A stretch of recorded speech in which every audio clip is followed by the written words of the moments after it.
Assalamualaikum warahmatullahi wabarakatuh. I am Ismail Kamid. I'm one of the member of Group 3. So, my topic is about the compilation of fiqh. So, uh, ano nga ba yung fiqh? Before tayo mag-proceed, alamin muna natin kung ano ba yung fiqh. So, based in definition is fiqh is an Arabic term derived from the root word faqih, meaning deep and comprehensive understanding. The Arabic literature has used the word fiqh and its substract in seeking of knowledge, wisdom, and an in-depth understanding of Islamic laws. So, sa madaling salita, ang fiqh, siya yung nag-explain kung ano ba yung nilalaman ng ating Sharia law.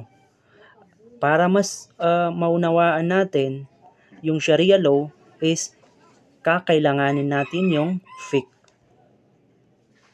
So let's proceed to the next page. During the period of four righteous caliphs, 632 to 661 century, there was no compilation of the fatwas or legal rulings which had been made by the Sahaba. The Muslim state was rapidly expanding and everything was in a state of flux. The practice of narration of hadith had just started and the early band of Muslims who formed the core of the state had just begun the awesome task of guiding the young Muslim nation. So, nung panahon ng apat na caliphs, pati nung panahon ng Propeta Muhammad sallallahu alaihi wasallam ay common na hindi pa na-compile dyan yung fiqh or yung tinatawag na deep and comprehensive understanding. Kasi nung panahon ng Propeta Muhammad sallallahu alaihi wasallam pati yung apat na caliphs ay halimbawa pag nagkakaroon ng conflict sa mga sahaba ay nagda-direct sila sa Propeta Muhammad sallallahu alaihi wasallam. Therefore, kaya hindi pa na-compile yung fiqh. So sa pagkakaalam ko ay nung sumunod na sa mga tabi'in, if I'm not mistaken, is doon na-compile yung fiqh. So until now kasi is marami din ikhtilaf sa mga kani-kanilang opinion. Kasi ang bawat isa sa atin ay iba't ibang level ng knowledge about dito. Kasi halimbawa, pag tatanungin mo yung isang sheikh ay iba naman yung kaniyang hatol. Pero ang minimin ko is yung compilation of fiqh about Sharia laws. Thus, there was neither the time nor opportunity for undertaking a compilation of the various rulings and opinions held by the Sahaba. Furthermore, the Sahaba themselves tended to view their efforts at ijtihad not as infallible truth binding on the entire Muslim nation, but merely as opinion applicable to their particular time and situation. Gaya ng sinabi ko kanina is nung panahon din ng mga sahaba ay hindi pa talaga or hindi pa sila nagkaroon ng effort para i-compile yung fiqh. And ang ginagawa ng mga sahaba, pati yung mga sahaba ay nag-i-ijtihad sila or yung effort, ang ijtihad ay is a part of Islamic laws which is a part din ng jurisprudence. It was during the Umayyad period that the very first attempt at a compilation of legal rulings occurred with the change of the governmental structure from caliphate to monarchy. During this period, rulings were increasingly being made which went against the rulings of the Sahaba.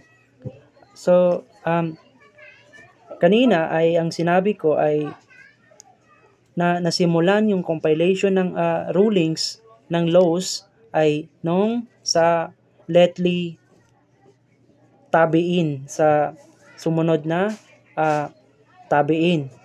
And dito is during the Umayyad period that the very first nung unang attempt na i-compile yung legal rulings ng Sharia law. Ang nangyari dito is maraming nabago to governmental structure from caliphate to monarchy. Definitely nagkaroon ng huge changes nung pag-compile ng Umayyad period sa mga Sahaba. Maraming nabago sa kanilang rulings. Those who had studied under the Sahaba in the various centers of Islamic learning realized that if a concerted effort were not made to preserve the earlier rulings, later generations of Muslims would be unable to benefit from the contributions of the Sahaba. Accordingly, early scholars of the Hijaz collected the various fatwas of Abdullah ibn Abbas, Abdullah ibn Umar, and Aisha bin Abi Bakr radiallahu anhu.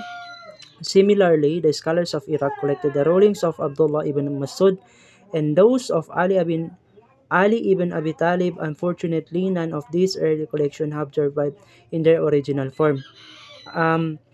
Yung mga student ng iba't ibang mga sahaba ay kanilang na-realize na kung ang compilation ng rulings na ito ay hindi may preserve, ay kawawa ang mga next generation ng mga Muslim kasi magkakalituan sila kung sino or ano ang kanilang paniniwalaan about dito sa rulings ng Sharia law.